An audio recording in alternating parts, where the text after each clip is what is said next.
یہ شفا ہے۔ شفا کا تعلق صرف بیماری سے نہیں ہے، ہر مشکل، ہر پریشانی، ہر تکلیف، ہر الجھن، ہر غم، ہر دکھ، یہ سارا شفا ہے، یہ سارا شفا۔ تو قرآن دو چیزوں کے لیے آیا ہے، ایک چیز ہدایت، ہدی للمتقین، ہدایت کے لیے آیا، اور دوسرا قرآن شفا کے لیے آیا۔ قیامت تک کی جتنی بھی تکلیفیں، مسائل، مشکلات، وہ رشتوں کے ہیں، وہ رزق کے ہیں، وہ صحت کے ہیں، وہ بیماریوں کے ہیں، وہ حسد کینے کے ہیں، وہ جادو جنات کے ہیں، وہ نظر بد کے ہیں، وہ کسی قسم کے حملوں کے ہیں، قیامت تک کے جتنے بھی مسائل ہیں، ان سب کے لیے قرآن شفا ہے۔ اور اگر کسی کو شفا نہیں ملی تو اس کی تلاش میں کمی ہے، اس کی تحقیق میں کمی ہے، اس کی جستجو کمزور ہے، نامکمل ہے۔ اگر کسی کو شفا نہیں ملی، میری ساری زندگی قرآن سے شفا یابی ہی اور اس کی جستجو چلی ہے، اور آقا کے فرمان سے، اور پھر میرے حضور کے جو غلام تھے اور حضور کا جو گھرانہ تھا، اس سے شفا یابی کا پیغام ساری عمر ڈھونڈتا رہا ہوں، آج بھی ڈھونڈ رہا ہوں۔ وہ چشمے ہی اتنے زیادہ ہیں، اتنے بڑے چشمے ہیں کہ ان چشموں کو میں کیسے سنبھال سکتا ہوں؟ ظرف چھوٹا، میرا برتن چھوٹا، میرا علم تھوڑا، تو یہ چشمے ہیں شفا یابی کے۔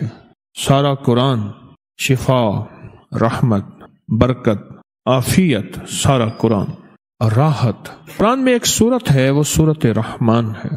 کچھ تھوڑا ہی عرصہ ہوا، لوگوں کو پتہ چلنا شروع ہوا کہ سورت رحمان کے اندر تو بیماریوں سے اور لا علاج بیماریوں سے، لا علاج روگوں سے، لا علاج بیماریوں سے، لا علاج روگوں سے شفا یابی تھوڑا سا ہوا شروع، تھوڑا سا، اور پھر لوگ اس پہ ٹوٹے کہ اس کے اندر شفا ہے، راحت ہے، رحمت ہے۔ سائنس پھر اس پہ تحقیق کرنے لگے کہ اس کے اندر کیا راحت ہے، کیا شفا یابی ہے۔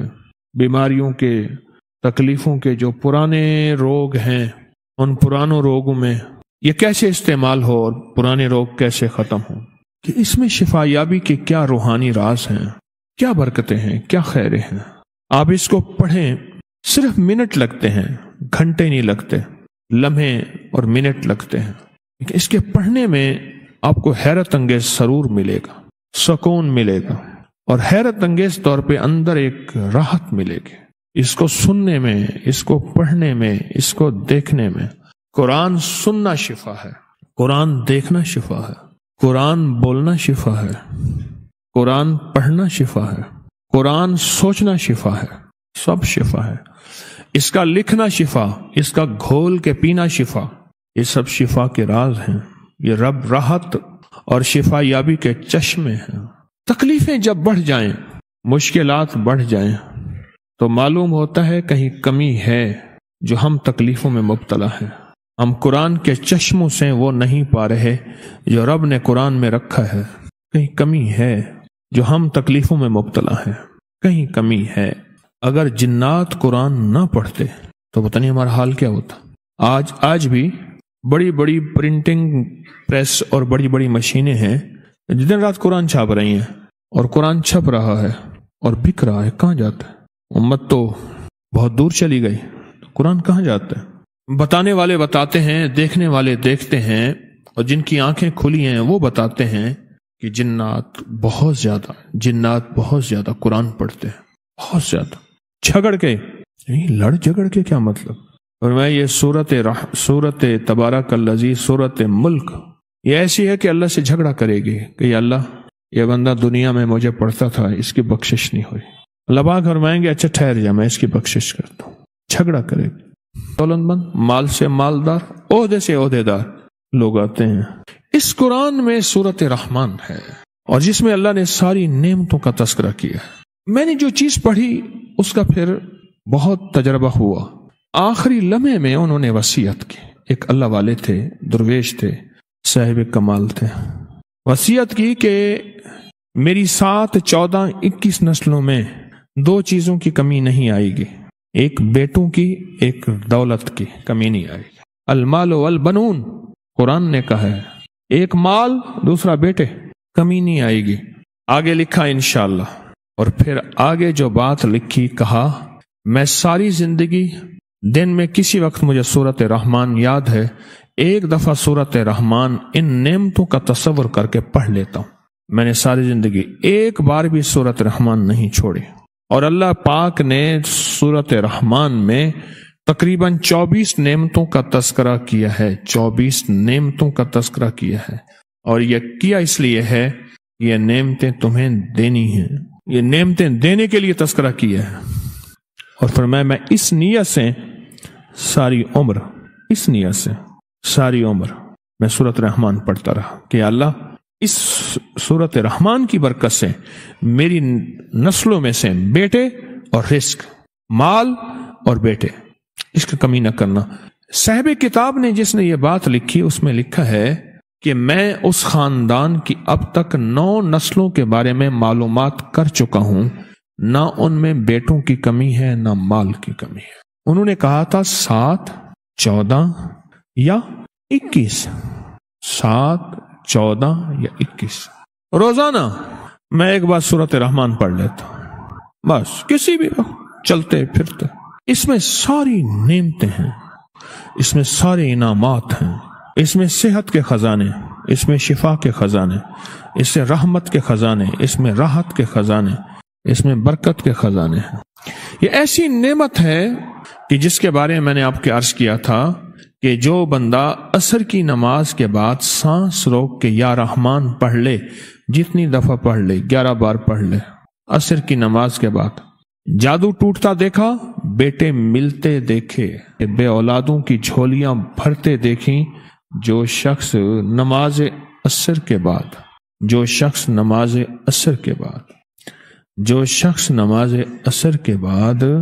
سانس رو کے یا رحمان پڑھ لے 11 بار۔ اور یہ حقیقت ہے، میں جب سے یہ بتانا شروع ہوا ہوں، اللہ پاک نے اس کے بڑے رزلٹ، نتائج، برکات آنکھوں سے دکھائی ہیں، اور میں نے دیکھی ہیں۔ لوگ بتاتے ہیں یہ رحمان کا پہلا لفظ ہے، الرحمن یہ پہلا لفظ ہے، یہ تو پہلے لفظ کی تاثیر ہے، اس صورت کی پورے سے لے کر آخر لفظ کی کیا تاثیر ہوگی؟ اس صورت سے دوستی کر کے دیکھیں تو صحیح۔ اس وقت تو سورت رحمان کی باقاعدہ تھراپی ہے، باقاعدہ اس کا طریقہ علاج ہے کہ سورت رحمان سنیں، پانی کا گلاس ساتھ رکھیں، اس پہ دم کریں، پڑھیں، پئیں، یہ سارا نظام چل رہا ہے۔ سننا بھی طاقت ہے، فَاسْتَمِعُوا لَهُ وَأَنصِتُوا لَعَلَّكُمْ تُرْحَمُونَ۔ میرے قرآن کو سنو، توجہ دو، دھیان دو، تاکہ تم پر رحم کیا جائے، اور رحم سے مراد اس کی رحمت ہے، وہ شفا کی شکل میں، وہ قرضوں کے دور ہونے کی شکل میں، وہ بے اولادی اور مسائل کے حل ہونے کی شکل میں۔ چھوٹی چھوٹی چیزیں ہیں، اپنی زندگی میں پرولیں، اپنی زندگی میں سمولیں۔ بتائیں 11 بار عصر کی نماز کے بعد یا رحمان کون سا مشکل ہے؟ اور 11 بار عصر کی نماز کے بعد یا رحمان کون سا ناممکن ہے؟ کوئی ناممکن نہیں، لیکن زندگی میں اس کے بہت نتائج اور بڑے کمالات ہیں، اور زندگی میں اس کے بہت زیادہ حیرت انگیز رزلٹ۔ آپ دیکھیں، ایک بات بتاؤں، بسم اللہ الرحمن الرحیم، یہاں تک ہے کہ جو بندہ لفظ رحمان پڑھتا ہے، اللہ دنیا میں اس کو پال کے دکھائے گا، پہنا کے دکھائے گا، اللہ اس کو دنیا میں سجا بنا کھلا کے دکھائے گا، رحمان کی وجہ سے، کیونکہ صفت رحیم جو ہے یہ آخرت کے لیے ہے، یا رحمان الدنیا یا رحیم الآخرہ۔ کیوں؟ آخرت میں اعلان ہوگا وامتاز الیوم ایھا المجرمون، آج کے دن مجرم علیحدہ ہو جائیں، ہم اپنے دوستوں کی سنیں گے۔ قیامت میں یہ نظام ہے، دنیا میں اللہ مجرموں کو بھی کھلائے گا، دوستوں کو بھی کھلائے گا، اپنوں کو بھی کھلائے گا، اور غیروں کو بھی کھلائے گا، اور کھلا کے دکھائے گا۔ سورت رحمان کی ایک ایک لفظ میں طاقت ہے۔ میں نے آپ کو بتایا تھا، یاد ہے، نیلے رنگ کے دھاگے کی 7 کتنی تاریں لیں؟ اپنے قد کے برابر 7 تاریں لیں، سوتی دھاگا ہو، نیلے رنگ کا ہو، اس کے 7 دھاگے لیں، ان کو اکٹھا کر لیں اور سورت رحمان پڑھیں۔ جب پہنچے نا کس پہ؟ فَبِأَيِّ آلَاءِ رَبِّكُمَا تُكَذِّبَانِ، اس پہ گرہ دے دیں۔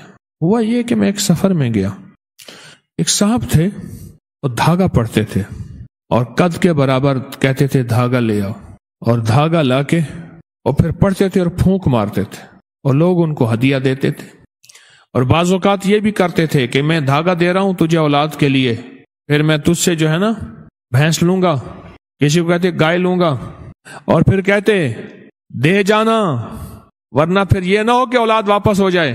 وہ ہاتھ مانتا کہ نہیں جی میں دے جاؤں گا۔ منہ مانگی چیزیں بھی کہتے تھے، کسی کو بتاتے نہیں تھے کہ یہ کیا ہے۔ ان کو ہو گئی تکلیف ایسی ہوئی کہ اٹھنے بیٹھنے سے عاجز ہو گئے، بہت تکلیف ہوئی۔ میرے پاس آئے، میرے کہنے لگے یہ تکلیف ہے۔ میں نے کہا ٹھیک ہو جائیں گے، پر وہ دھاگے والا عمل لوں گا۔ کہنے لگے وہ تو خاص عطا ہے تو آپ کو تو فائدہ نہیں ہوگا۔ میں کہ وہ عطاؤں کا فائدہ مجھے ہو جاتا ہے، وہ عطا ہے خاص یہ ہے۔ میں نے کہا ٹھیک ہے پھر آپ ٹھیک ہے۔ کہنے لگے نہیں، مجھے کئی لوگ آپ سے شفا یاب ہوئے ہیں اور آپ کوئی پوڑیاں دیتے ہیں، پوڑیاں دیں میں ٹھیک ہو جاؤں، اور اگر مہربانی کریں تو پوڑیوں کا ساتھ نسخہ بھی دے دیں۔ میں نے کہا آپ دھاگا دیتے ہیں، دھاگے کا نسخہ فارمولہ تو آپ نہیں دیتے۔ کہنے لگا وہ تو عطا ہے۔ میں کہ مجھے بھی عطا ہے۔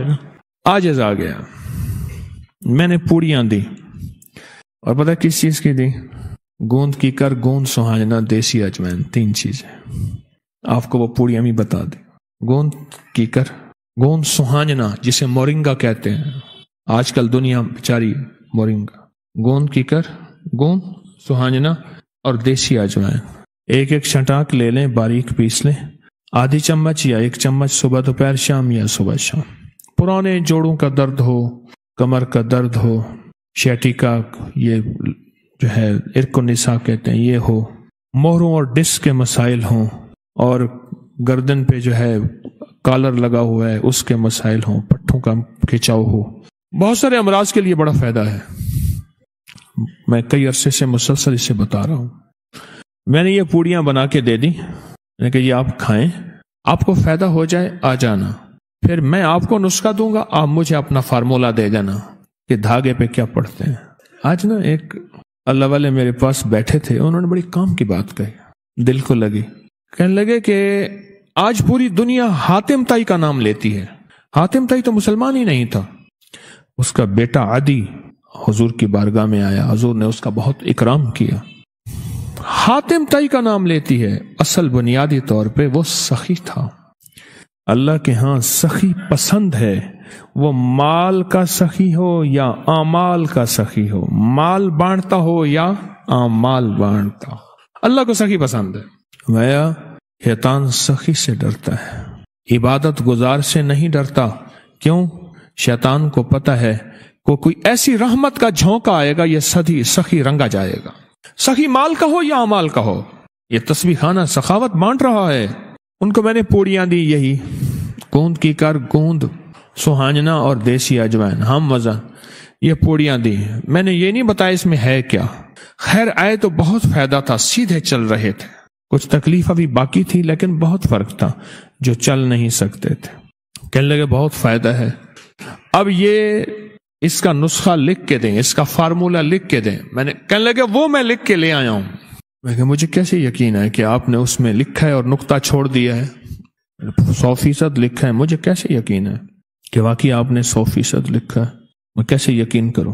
کہنے لگے بس میں صدق کے دل سے کہہ رہا ہوں کہ آج تک میں نے اپنے بیٹے کو بھی نہیں دیا، میرا داماد ہے فلاں فلاں آدمی، اس نے بہت مانگا، اس کو بھی نہیں دیا، صرف میں نے اپنی بیوی کو بتایا ہوا ہے کہ اگر میں مر بھی جاؤں تو تیرے پاس ہو، پھر تو چاہے جس کو دے دینا۔ میں نے یہ صرف آپ کو بتایا ہے، اگر کہیں تو میں بیوی کو لے آؤں، وہ آپ کو بتائے کہ جو کچھ میں نے کہا ہے یہ سچ کہا ہے، کہ یہ جو کچھ بتایا ہے صحیح بتایا ہے، اور واقعی صحیح ہے۔ 7 نیلے رنگ کے دھاگے تار لیں۔ میں سوچ رہا ہوں، میں نے پہلے بھی عرض کیا تھا کہ یہ عمل کبھی میں اجتماعی کراؤں۔ 7 نیلے رنگ کے دھاگے تار لیں اور اس کی ہر گرہ لگائیں، پڑھیں سورۃ رحمان شروع کریں، جب پہنچے نا اس پہ فَبِأَيِّ آلَاءِ رَبِّكُمَا تُكَذِّبَانِ، اس سے پہنچے تو اس پہ گرہ لگاتے پھونک ماریں اور یہ پھر دھاگا گلے میں ڈال دیں۔ کوئی میں نے اس دھاگے سے مریض، بیمار، پریشان، مشکلات، مسائل، کئی مریضوں کو میں نے اس دھاگے سے شفا یاب ہوتے دیکھے، کئی لوگ۔ ہر بیماری میں وہ دیتے تھے، ہر بے اولادی میں دیتے تھے، ہر روگ میں دیتے تھے، ہر تکلیف میں دیتے تھے۔ سورۃ رحمان کو کیوں بھولے اور قرآن سے ہماری دوستی ختم کیوں ہوئی؟ اس کیوں کو میں اپنے اندر میں کہوں، میری کوتاہی ہے، میری غلطی ہے کہ سورۃ رحمان سے میرا تعلق ختم ہو گیا اور سورۃ رحمان سے میری دوستی ختم ہو گئی۔ انسان کیا کچھ نہیں جو یاد کر لے، سانس روک کے 11 بار پڑھیں یا حفیظ و یا سلام۔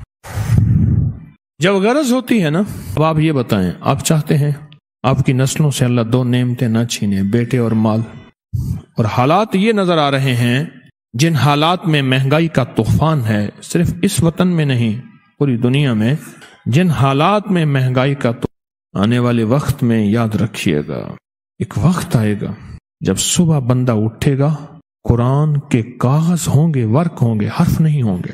یہ میری بات یاد رکھیے گا، ورق ہوں گے، حرف نہیں ہوں گے۔ اللہ حرفوں کو اٹھا لے گا، پھر لوگ کہیں گے ہم کیا کرتے تھے، صرف ایک لفظ اللہ یاد رہ جائے گا۔ پھر دجال کا نظام ہوگا، روٹی کھانا پانی اس کے پاس ہوگا، اور میں ایمان والے بندے صرف اللہ کہیں گے، پیٹ بھی بھر جائے گا، پیاس بھی بجھ جائے گی۔ وہ دور آ رہا ہے۔ مہنگائی یاد رکھیے گا، مہنگائی بادشاہ کے بس میں نہیں ہے۔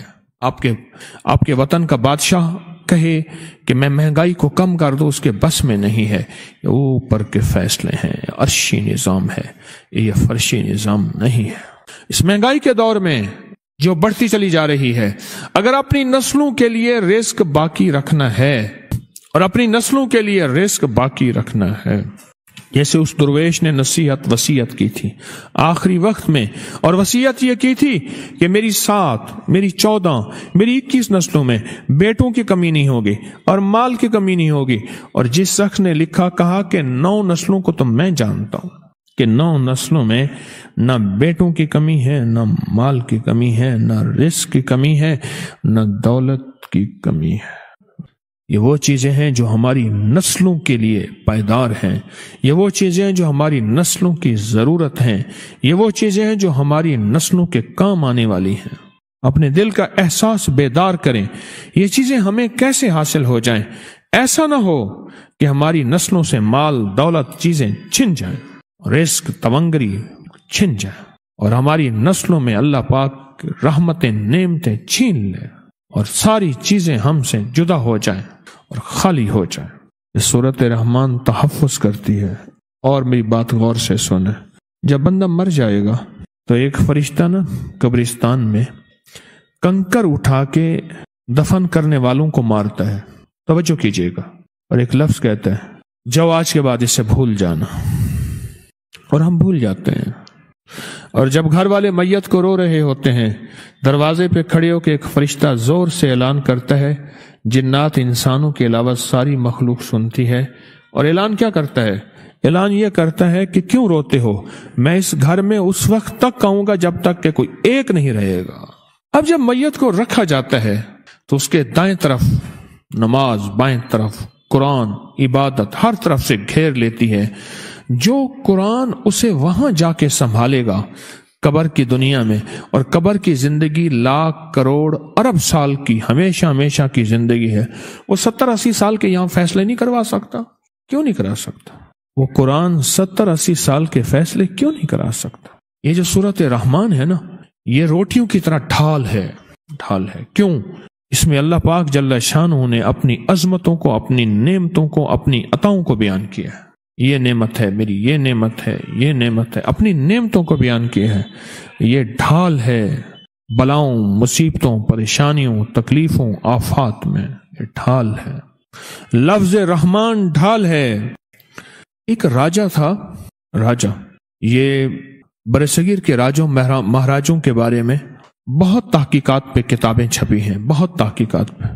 میں ایک راجے کا واقعہ سناتا ہوں۔ ایک راجہ تھا جسے پتا چلا کہ بہار، یہ صوبہ بہار ہے جس کے نام پہ ہم بہاری کہتے ہیں، بہار نہیں، بہار کے جنگلات میں ایک بابا جی ہیں جو پتے پہ ایک نقش لکڑی سے لکھ کر دیتے ہیں، اور جو شخص اس کو اپنے تاج میں رکھتا ہے اس کے تاج کو کبھی زوال نہیں آتا. وہ صرف ایک وقت میں باہر آتے ہیں، پورے سال میں ایک دن باہر آتے ہیں. ایک بابا ایک دن باہر آتا ہے، اور وہ ایک دن اس کا مخصوص ہے، اس سے پہلے وہ غار سے باہر نہیں آتا. اور ایک دن باہر آ کے اس کے ہاتھ میں پتے ہوتے ہیں، وہ لکھتا جاتا ہے، ایسے پھینک دیتا ہے جس کے ہاتھ میں آ جائے. بس جب پتے پورے ہو جاتے ہیں بابا غار میں چلا جاتا ہے. اب مہاراجا اس نے اقتدار کی بہت بڑی جنگ لڑی تھی، سال ہر سال. اب یہ چاہتا تھا کہ میرے اقتدار کو، میرے تاج کو زوال نہ ہو. راجا یہ چاہتا تھا زوال نہ ہو. اور اس بابے کی یہ بات طے تھی کہ نقش جس کے ہاتھ میں ہوگا اسی کا ہوگا. کوئی اپنا قاصد بھیجے کہ لیا، اس کو فائدہ نہیں ہوگا. جو لے گا اسی وقت، جو کوشش کر کے لے گا اسی کا ہوگا. اب مہاراجا سوچنے لگا کہ میں کسی کو اگر بھیجتا ہوں تو وہ نقش جو پتے پہ لکھا ہوا ہے، تعویذ، وہ تو جس کے پاس آئے گا میرا اقتدار تو اسی کو چلا جائے گا. وہ نقش جس کے پاس جائے گا اسی کا ہوگا. آخر مہاراجا بھیس بدل کے وہاں گیا، اور وہاں ہجوم تھا لوگوں کا. ہر بندہ چاہتا کہ میری قسمت میں وہ پتا آ جائے. ہر کی چاہت یہ تھی کہ کس طرح میری قسمت میں پتا آ جائے. پتے چند، لینے والے بے شمار. کرتے کراتے مہاراجا وہاں پہنچا، اور ایسے انداز میں کہ میرے پتا مجھے مل جائے.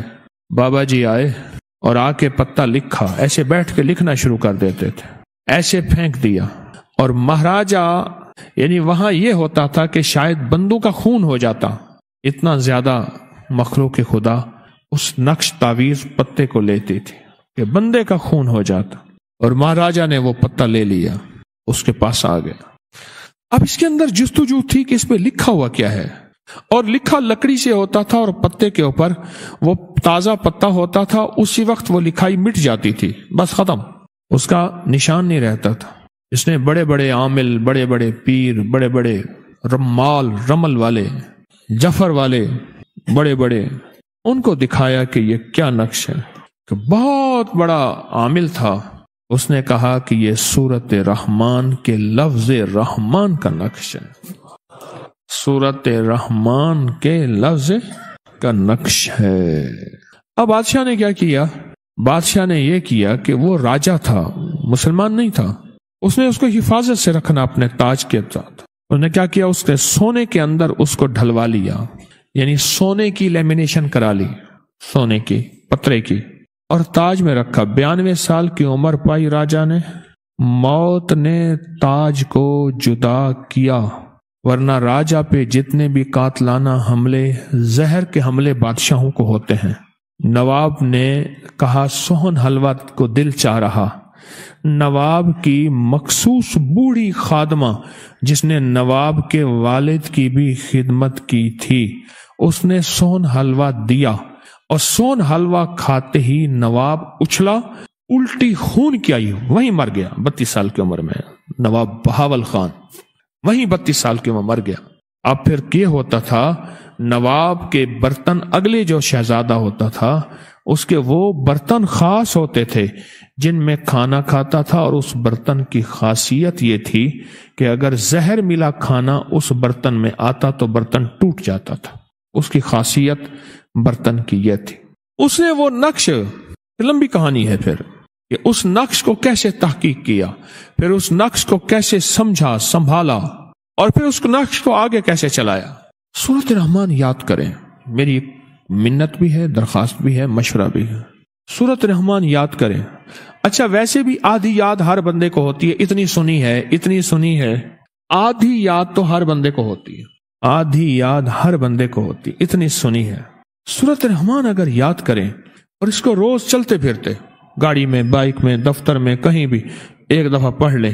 اور پڑھنا کس نیت سے ہے؟ ذرا وہ نیت تھوڑی سی توجہ کر لیں. اس نیت سے کہ اللہ اس رحمان میں دھاگے پر سورت رحمان پڑھی والا واقعہ مکمل نہیں ہوا. اچھا یہ میری پرچی سامنے رہے، میں مکمل کر نہیں لیا تھا، وہ تو لکھ کے لے آیا تھا نا، عمل یہی ملا. میں نے اسے گوند کیکر، گوند سہانجنا اور اجوین والا دیا، اس نے مجھے یہ دیا. یہ چیزیں مل رہی ہیں۔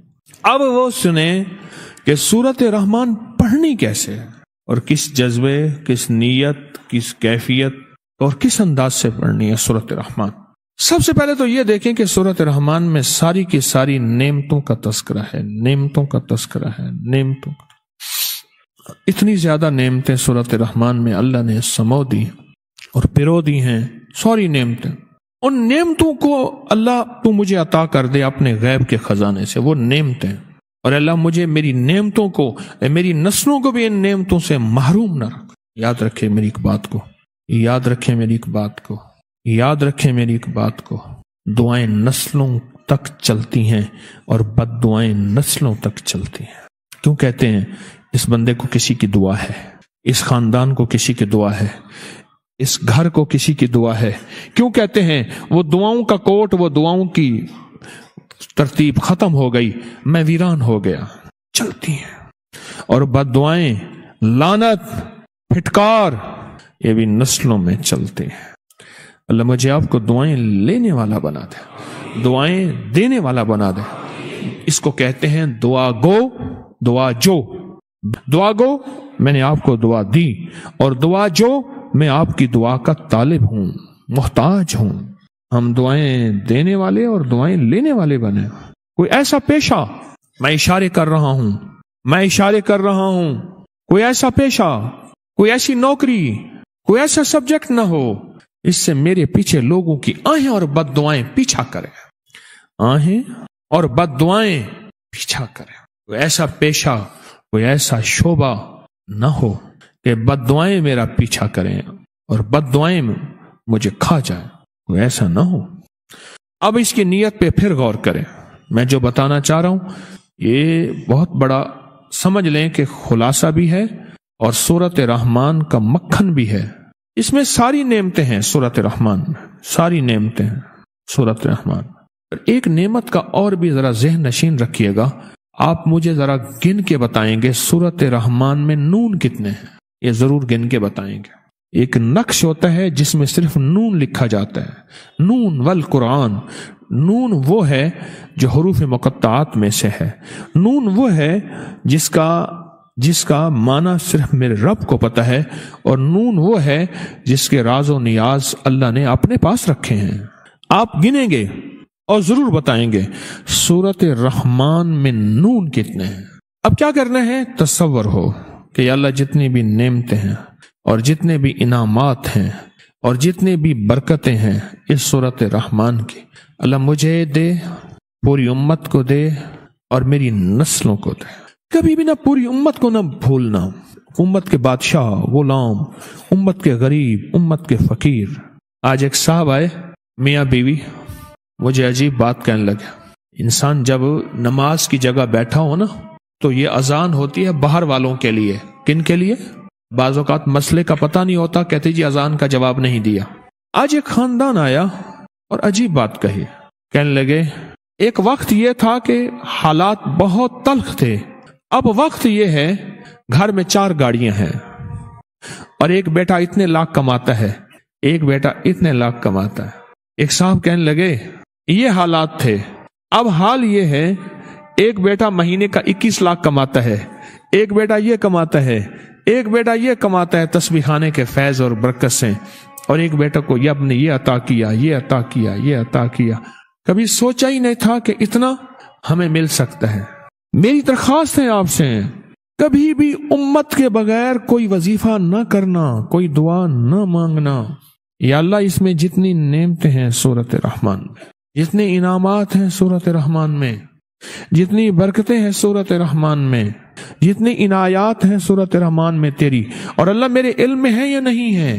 دیکھیں، سنیں، لفظ رحمان کا تھوڑا سا فائدہ ہم پہ کھلا ہے، ہم حیران ہیں کہ لفظ رحمان کے اتنے فائدے ہیں، تھوڑا سا کھلا ہے، پتہ نہیں اس لفظ رحمان کے اور کتنے فائدے ہوں گے، اور کتنی برکتیں ہوں گی، اور کتنی عنایات ہوں گی، اور کتنی عطائیں ہوں گی۔ ربط لفظ رحمان اور پوری سورت رحمان میں کیا کچھ ہوگا۔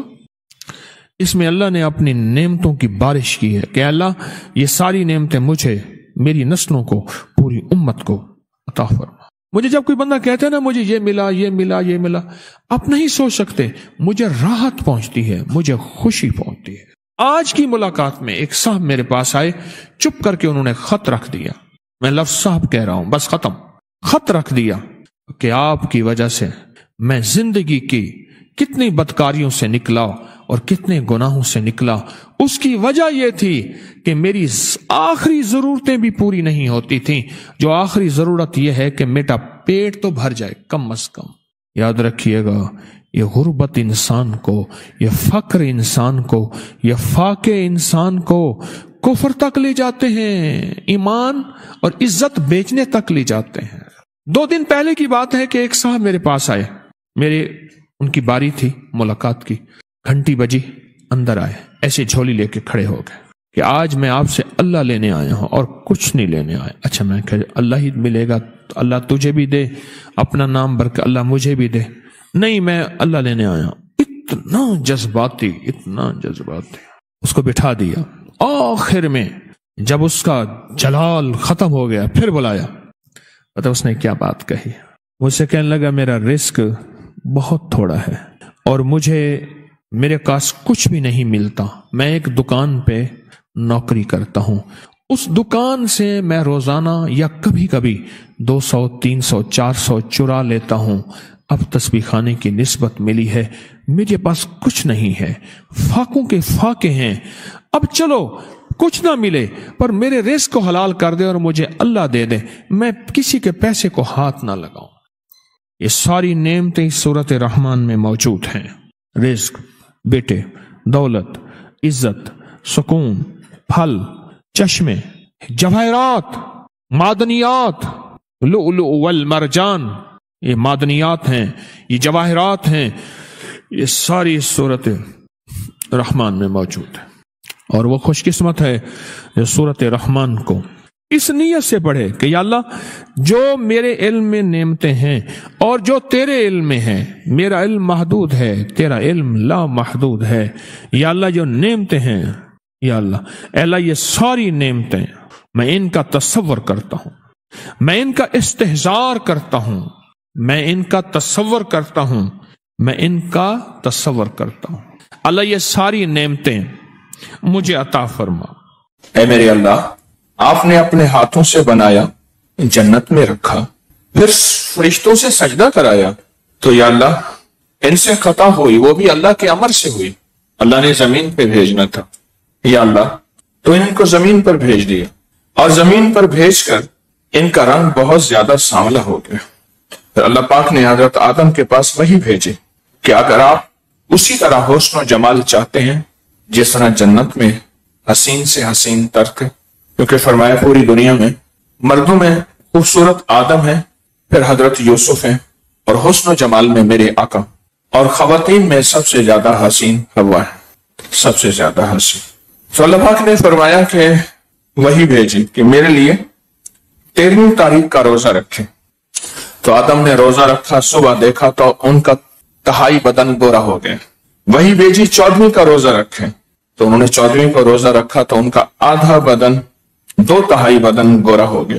پھر اللہ نے وہی بھیجی کہ آپ 15ویں کا روزہ رکھیں، تو حضرت آدم علیہ السلام نے جب 15ویں کا روزہ رکھا تو ان کا سارا بدن گورا ہو گیا۔ اسے ایام 20 کہتے ہیں، اور یہ روایات بیان کی ہے بنیت الطالبین میں حضرت پیران پیر شیخ عبد القادر جیلانی رحمت اللہ علیہ۔ فرمایا کہ حضرت علی کرم اللہ وجہہ نے فرمایا کہ ایک مرتبہ رسول اللہ صلی اللہ تعالی علیہ وسلم حجرہ میں رونق افراز تھے، میں نے آپ کو سلام پیش کیا، آپ نے سلام کا جواب دینے کے بعد فرمایا دیکھو یہ جبریل تمہیں سلام کہہ رہے ہیں، اور فرمایا میرے قریب آ جاؤ، تو حضرت علی فرماتے ہیں میں حضور کے قریب آ گیا، پھر آپ نے فرمایا تم سے جبریل کہتے ہیں علی ہر ماہ 3 دن کے روزے رکھا کرو، پہلے روزہ کے عوض میں 10,000 سال کا ثواب ملے گا، اگر 13 کا روزہ رکھو گے تو 10,000 سال روزہ رکھنے کا ثواب ملے گا، اور دوسرے دن کے روزے کے عوض یعنی 14 کا روزہ رکھو گے تو 30,000 سال روزہ عبادت رکھنے کا ثواب ملے گا، 30,000 سال روزہ عبادت رکھنے کا ثواب، اور اگر تیسرے دن روزے آپ روزہ رکھیں گے تو پھر 1,00,000 سال عبادت روزہ رکھنے کا ثواب ملے گا۔ میں نے پوچھا یا رسول اللہ صلی اللہ علیہ وسلم، یہ ثواب کی خصوصیت صرف میرے لیے ہے یا سب کے لیے ہے؟ آپ یہ ثواب صرف علی کو بتا رہے ہیں یا سب کو بتا رہے ہیں؟ آپ نے فرمایا اللہ تمہیں اور جو تمہارے جیسا عمل کرے گا اس سے بھی یہی ثواب دے گا۔ علی تم کرو یا تم جیسا عمل کرے اللہ اسے بھی ایسے ہی ثواب۔ تو میں نے عرض کیا یا رسول اللہ وہ 3 دن کون سے ہیں؟ آپ فرما دیں وہ 3 دن کون سے ہیں؟ تو آپ نے فرمایا وہ 3 دن ایام 20، چاند کی 13ویں، 14ویں اور 15ویں۔ یہ واقعہ بھی غنیت الطالبین صفحہ نمبر 371 میں حضرت پیرانی پیر شیخ عبد القادر جیلانی رحمت اللہ علیہ نے بیان کیا۔ حضرت حسن بن علی روایت کرتے ہیں نبی پاک صلی اللہ تعالی علیہ وسلم کا فرمان ہے ایام 20 کے روزوں میں پہلا روزہ 3000 سال کے برابر ہے۔ یہ اگلی روایت ہے 3000 سال۔ کتنے سال؟ دوسرے روزہ دن کا روزہ 10,000 سال اور تیسرے دن کا روزہ 18,000 سال کے برابر نیکیاں ملتی۔ ابن عباس فرماتے ہیں نبی پاک صلی اللہ تعالی علیہ وسلم ایام 20 کے روزے نہیں چھوڑتے تھے۔ قتادہ بن ملحان کیسی سے منقول ہے رسول اللہ صلی اللہ علیہ وسلم ہمیں ایام 20 یعنی 13ویں، 14ویں اور 15ویں روزے رکھنے کا حکم فرمایا، اور یہ فرمایا یہ ایسے ہیں جیسے کہ پورے سال روزہ رکھنے کی مثال ہے۔ حضرت جریر بن عبداللہ سے روایت ہے کہ آپ نے فرمایا ہر مہینے کے 3 نفل روزے رکھنا ثواب کے لحاظ سے زمانے بھر کے روزے رکھنے کے برابر ہے، اور وہ ایام 20 کے روزے ہیں۔ ابو ہریرہ سے روایت ہے کہ ایک دیہاتی آپ کی بارگاہ میں ایک بھنا ہوا گوشت لے کر آیا، اس کے ساتھ چٹنی اور سالن بھی تھا۔ اس نے یہ سب چیزیں لا کر آپ کے سامنے رکھ دی۔ آپ نے اپنا ہاتھ روکے رکھا اور اس میں جو بھی کچھ نہ کھایا تو صحابہ کرام کو کھانے کا حکم دیا۔ اس دیہاتی نے بھی ہاتھ روکے رکھا، تو پھر اس دیہاتی نے پوچھا کہ حضور آپ کیوں نہیں کھا رہے؟ تو آپ نے فرمایا میں ہر مہینے 3 روزے رکھتا ہوں اور وہ ایام 20 کے روزے۔ اور اس دیہاتی سے آپ نے فرمایا تم بھی روزے رکھا کرو، تم بھی ایام 20 کے روزے رکھا کرو۔ اب آپ کو ایک اور حیرت انگیز بات بتاؤں۔ چاند کی 14 تاریخ کو عام طور پورے چاند کا دن ہے۔ اس کے قریب ترین دن 13، 14، 15 ہوتے ہیں۔ اس دن چاند مکمل روشن ہوتا ہے اور زمین، سورج اور چاند ایک سیدھ میں ہوتے ہیں۔ ہماری جو فلکیات، یہ جو ہماری کہکشائیں ہیں، گلیکسیز ہیں، سیارے ہیں، ستارے ہیں، ان کے جو ماہرین پوری دنیا کے سائنسدان ہیں وہ کہتے ہیں کہ انہی راتوں میں زمین میں مختلف حیرت انگیز تبدیلیاں واقع ہوتی ہیں، ماحولیات میں بھی اور انسانی نفسیات میں بھی تبدیلیاں واقع ہوتی ہیں۔ وہ تبدیلیاں پوری دنیا میں حیرت انگیز طور پہ واقع ہوتی ہیں۔ چاند زمین پر کشش شکل ڈالتا ہے جو سمندر کے پانی پر سب سے زیادہ اثر انداز ہوتا ہے، اور چاند کی 14 تاریخ کو چاند اور سورج ایک سیدھ میں ہوتے ہیں، اس لیے اس دن لہریں بہت اونچی ہوتی ہیں، بڑے بڑے جہاز رک جاتے ہیں۔ اور پوری تاریخ نے یہ بات بتائی ہے کہ ان 3 دنوں میں بڑے بڑے جہاز سمندر کھا گیا، بڑے بڑے جہاز سمندر کھا گیا۔ چاند کی 14 تاریخ کو سمندر کی اونچائی اور ان کی لہریں بہت زیادہ معمول سے زیادہ ہوتی ہیں۔ پورے چاند کے دوران لوگوں کی نیند متاثر ہوتی ہے، نیند کا دورانیہ کم ہو جاتا ہے اور نیند کا معیار بھی متاثر ہوتا ہے۔ انہی دنوں میں انسان کو محسوس نہیں ہوتا۔ پورے چاند کی راتوں میں نیند آنے میں دیر لگتی ہے اور نیند کے ہارمونز میں کمی کی وجہ سے نیند کا دورانیہ کم ہو جاتا ہے۔ اب ایک چیز محسوس کریں، ہماری روحانیت، تعویذات اور عملیات کی کتابوں میں جتنے بھی چلے ہیں وہ ان چاند کی راتوں میں ہے۔ کیوں؟ چلے کے لیے جاگنا ضروری ہے، جاگنا ضروری ہے، اور انہی راتوں میں نیند کم آتی اور انہی راتوں میں نیند پہ اثر ہوتا ہے۔ کیوں؟ چاند خود روشن ہے، خود جاگتا ہے، تو وہ جگاتا بھی ہے، صرف جاگتا نہیں ہے، وہ جگاتا بھی ہے۔ یہ بہت باریک بات ہے، وہ جاگتا ہے تو جگاتا بھی ہے۔ کچھ محققین اور معالجین کے مطابق پورے چاند میں نفسیاتی مریض، خاص طور پہ شیزوفرینیا کے مریضوں میں علامات شدت اختیار کر جاتے ہیں، اور سائنس کہتی ہے کہ پوری دنیا میں جرائم بڑھ جاتے ہیں، خون کی لہریں، خون کا دوران بڑھ جاتا ہے۔ ان 3 دنوں میں پوری دنیا کی ریسرچ ہے کہ جرائم کی شدت بڑھ جاتی ہے، غصہ جلال بڑھ جاتا ہے، خون، قتل و غارت، چوری اور وارداتیں بڑھ جاتی ہیں۔ اور اسلام کا نظام کیسا مبارک محترم نظام ہے کہ شریعت کہتی ہے روزے رکھو۔ روزہ نام ہے صبر کا، روزہ نام ہے رک جانے کا، روزہ نام ہے ٹھہر جانے کا، روزہ نام ہے برداشت کا۔ جب روزے رکھو گے تو برداشت اور صبر کا ایک نظام پیدا ہو بس، اور اسی صبر اور برداشت میں قدرتی اور اس کی کریمی اور رحمت کے فیصلے ہوں گے، اسی برداشت اور اس کی عطا اور کرم کے فیصلے ہوں گے۔ چاند کا اثر سمندر کے پانی پر ہوتا ہے۔ اب غور سے سمجھے، ایک اور چیز بتا رہا ہوں سائنس کی۔ چاند کا اثر سمندر کے پانی پر اور پوری دنیا کے پانی پر ہوتا ہے۔ انسانی جسم میں 70% پانی ہے، 30% ہڈیاں ہیں، باقی سارا پانی ہے۔ گوشت پانی، جگر پانی، دل پانی، چربی پانی، یہ سب اس کو لیکوڈ کہتے ہیں۔ اور سالڈ اور سخت چیز جو ہے وہ ہڈیاں، وہ 30% ہے ہمارے جسم میں۔ پانی کا اثر پانی پہ ہوتا ہے چاند کا۔ اس کے لیے لوگوں کے بلڈ پریشر اور ہارمونل نظام، مردوں اور خواتین کے، اس پہ بہت زیادہ اثر ہوتا ہے۔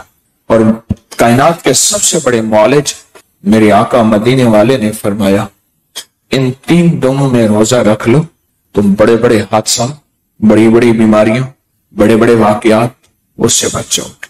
ان 3 دنوں میں روزہ رکھ لو۔ میرے حضور نے فرمایا کہ 3 دنوں میں روزہ رکھ لو، اور روزہ رکھنے سے تمہاری زندگی میں بہت واقعات ختم ہو جائیں گے۔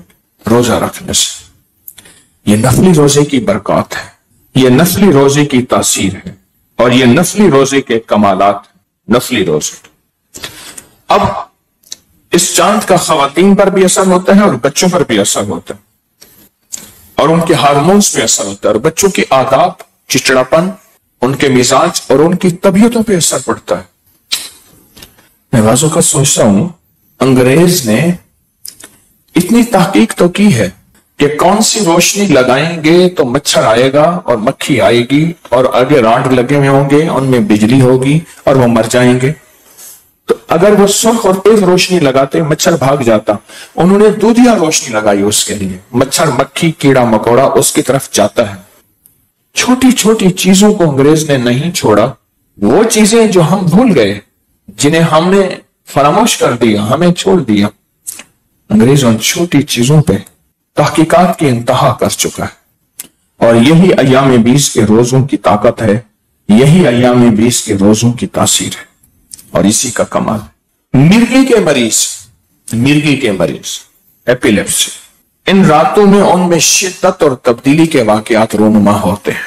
مرگی کے مریض یا ایسے لوگ جن کو ذہنی ڈپریشن، ٹینشن ہے، اس ذہنی ڈپریشن اور ٹینشن کے مریض، یہ راتیں ان پہ بہت زیادہ اثر انداز ہوتی ہیں۔ ان راتوں کا جانوروں پہ کیا اثر ہوتا ہے؟ جانور خاص طور پر رات کو سرگرم جانور چاند دن رات میں اپنی سرگرمی حرکت میں آتے ہیں۔